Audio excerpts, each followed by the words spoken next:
Welcome back to Business AM with me and Dero Ganga. Time now for review topics, and we start with Kenya sells third Kenya shillings 210 billion Eurobond, and Kenya has sold 210 Eurobond in 3 and 5 years, despite raising concerns over the ability of the country to service the debt. Now, the National Treasury Cabinet Secretary Henry Rotich says in a statement dated May 15th that the issuance triggered an overwhelming response from investors, leading to an oversubscription of 4.5 times. Now, this loan is expected to help pay off maturing Eurobond loans of 750 million Kenya shillings, and also will be invested in infrastructure projects in the country. Let's take a look now at the agricultural sector, where COMESA sets up to shield farmers from substandard seeds. Now, COMESA will be launching an online platform where farmers can seek to authenticate the authenticity of the seeds they're buying. And this is in a move to curb fake seeds in the market, because the East African region has been marred with food shortages, and COMESA wants to curb this. Let's take a look at another story making headlines today. Ailing Nakumatt hires firm to audit its books. Now, Nakumatt has been having trouble with his finances for quite some time now, and local accounting and audit firm Parker Rundle, owned by former Mumias Sugar ticker MSC boss Scott Otolo, has won the bid to audit Nakumatt holding books and report the retailers to creditors.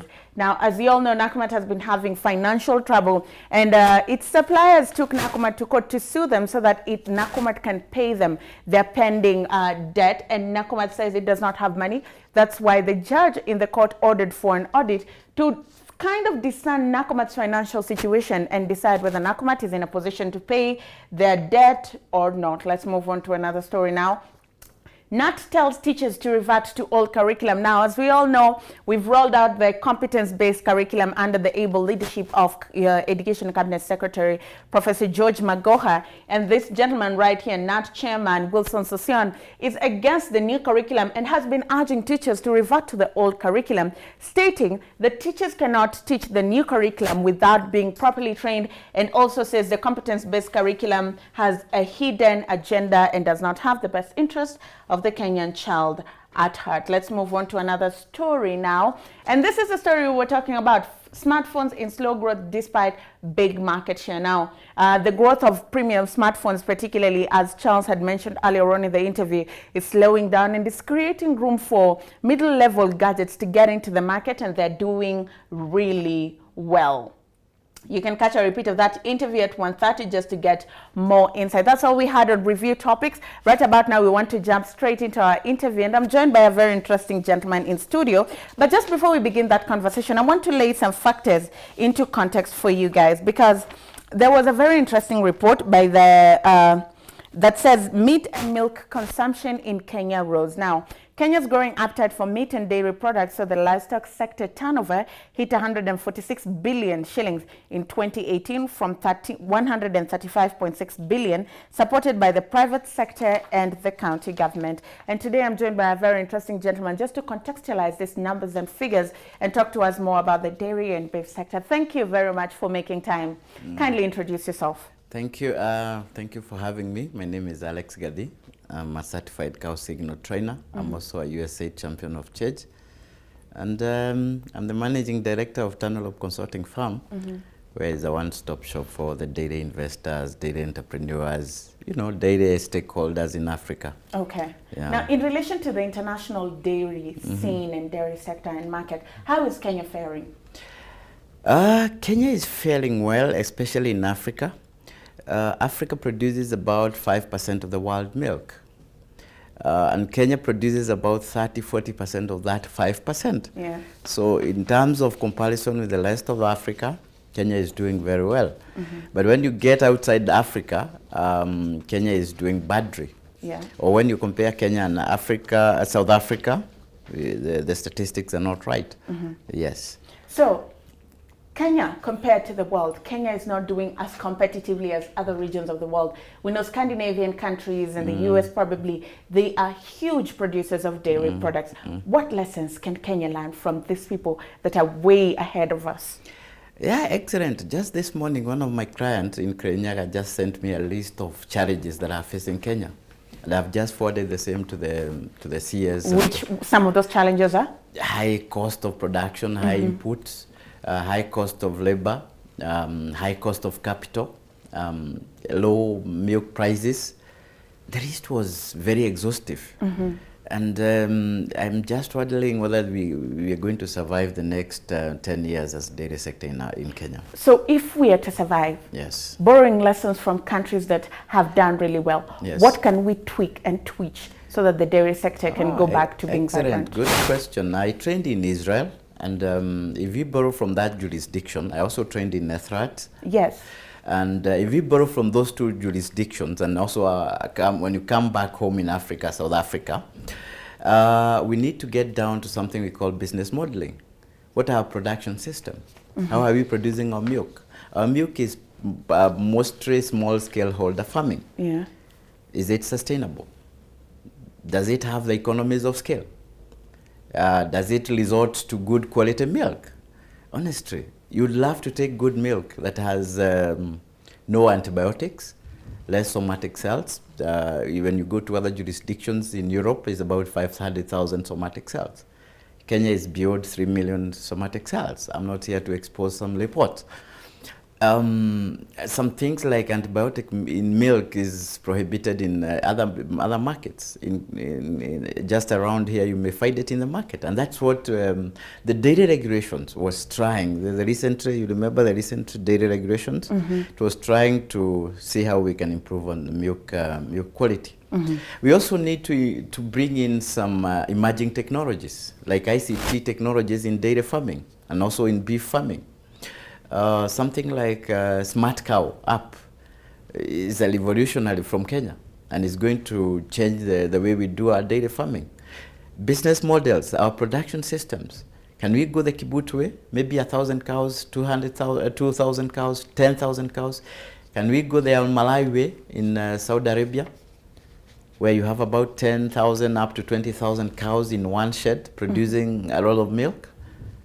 We need to rethink and get down to, we need to think not even outside the box, throw away the box and restart again. A paradigm shift in our production system. And speaking of the production system, a farmer might want to scale up, but one key thing across all businesses is always funding. How does funding look like in the dairy sector?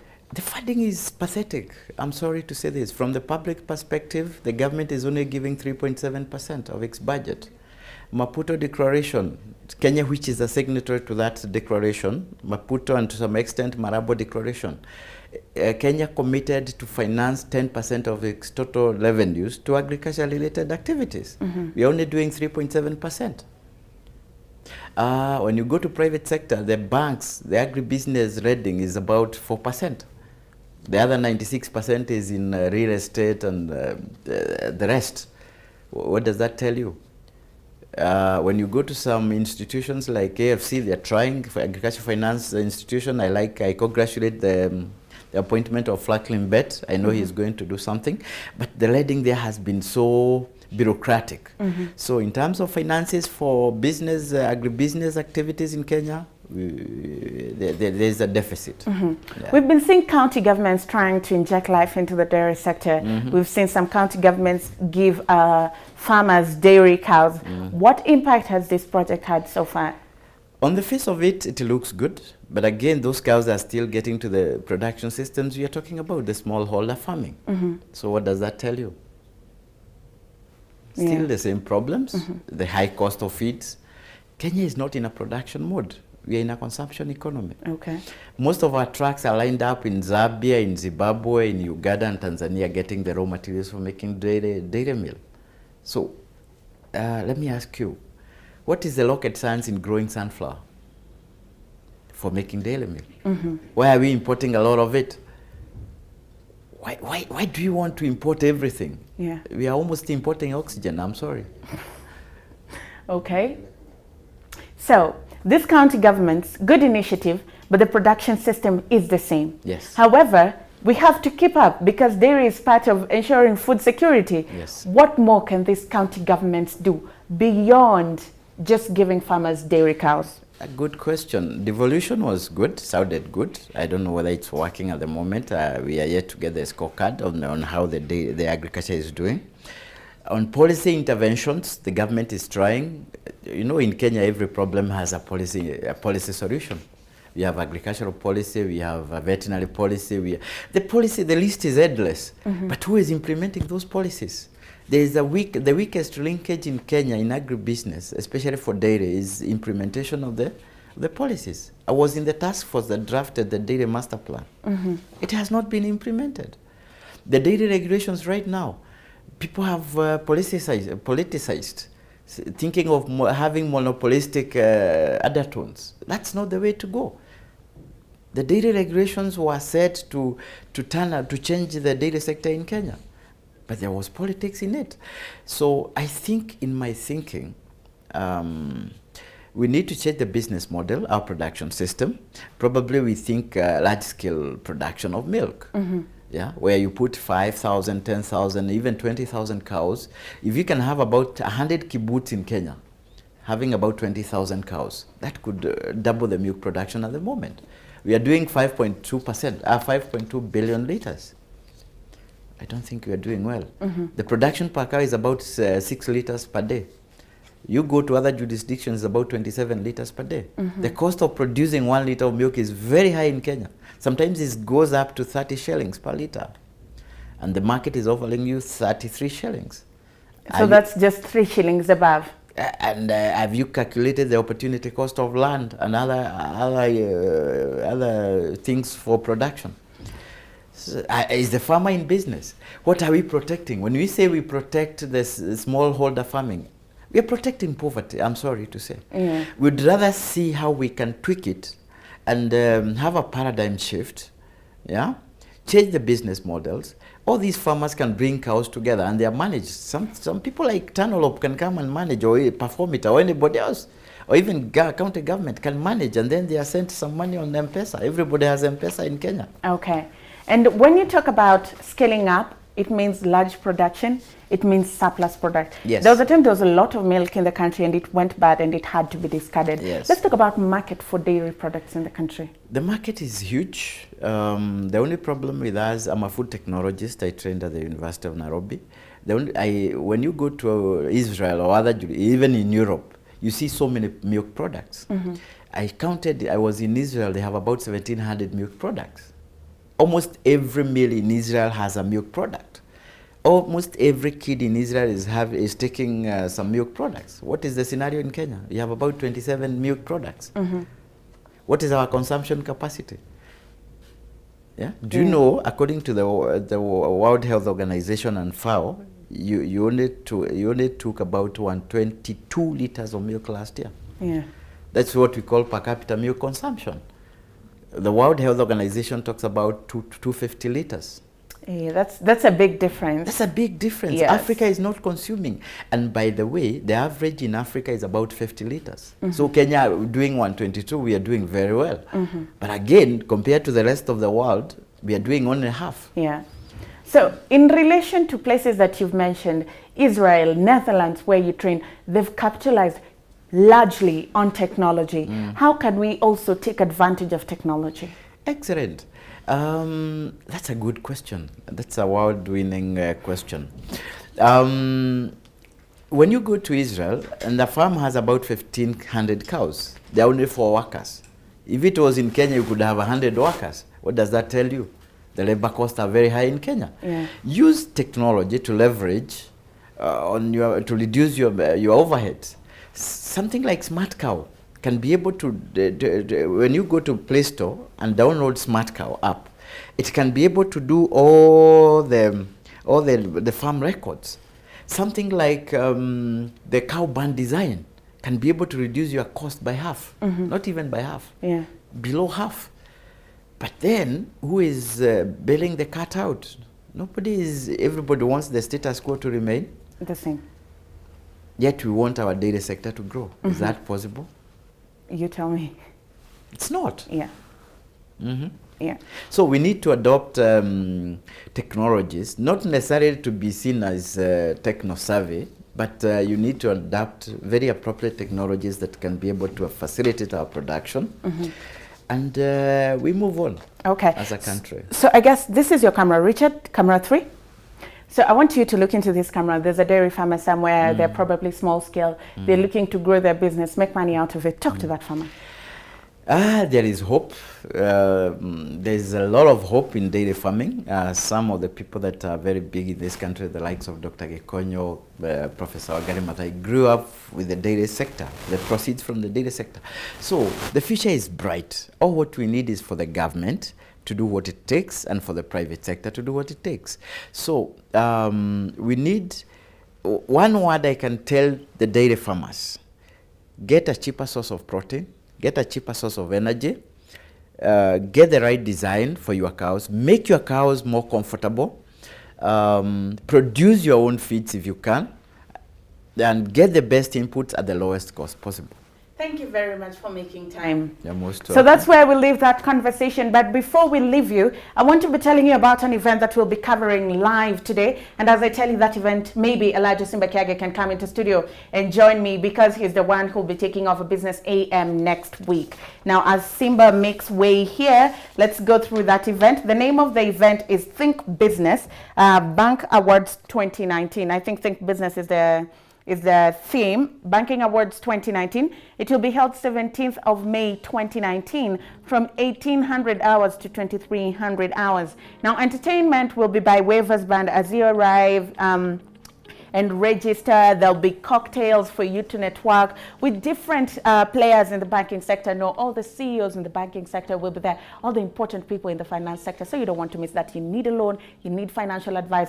Banking Awards 2019 is the place to be. At 1900 hours, the MC will be welcoming the guests to the annual Banking Awards Gala and acknowledgements by VIPs and chief guests. The VIP list is just phenomenal. Then at 1930 to 2000 hours, acknowledgement of sponsors and sponsor remarks. Then at 2000 hours to 2100 hours, they are generous and good people. They give you an hour of buffet menu and entertainment. And then at 2100 to 2115, Craft Silicon main presentation by one and only Mr. Kamala. At 2115 to 2130, PKF, the judging process partner, speech and judging panel introduction, so that these are the people that decide who will be winning at the Banking Awards 2019. And then that will be followed by remarks by the chief judge, who's Mr. Tom Magara. If you've entered into the award, you better know who the chief judge is.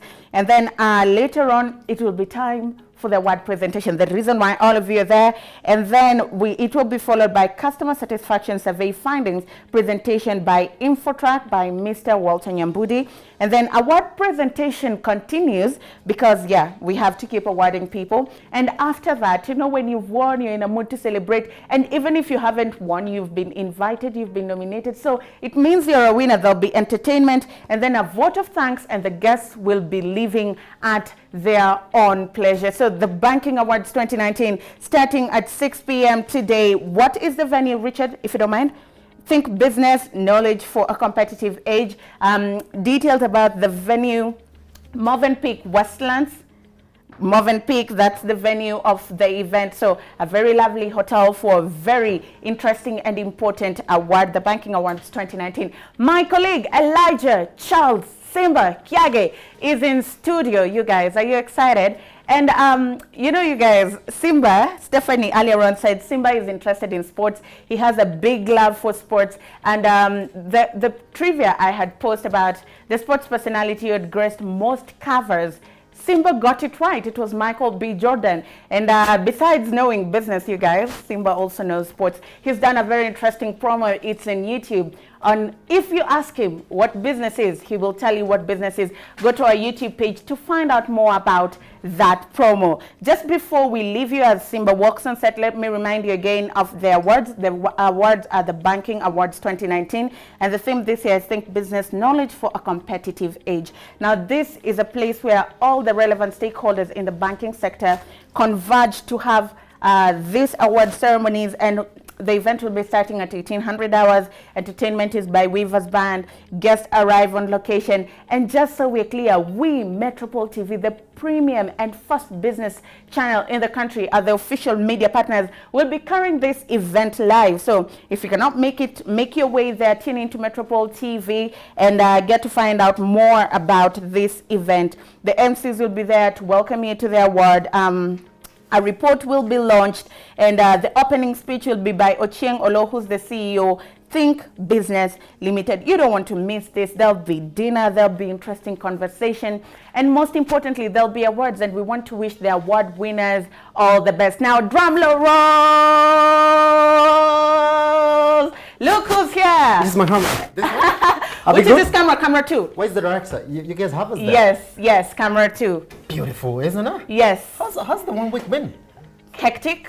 Yeah, the body is trying to readjust. It's just the conversation we had in the morning. The older you grow, The better it becomes, isn't no, it? your body covers mileage and your body begins to wear and tear, but it's slowly adapting. Stephanie has been more than hospitable, so I'm fitting in well, and I'm grateful for the work that you do also behind the scenes. Okay, beautiful. So now, are you officially handing over therefore? Yes, next week from 7. From 7 a.m. Yes. Things should be great. So can we say bye-bye to the guest who was on our set today? Can we Yes. call them as well? Yes. So please come on set.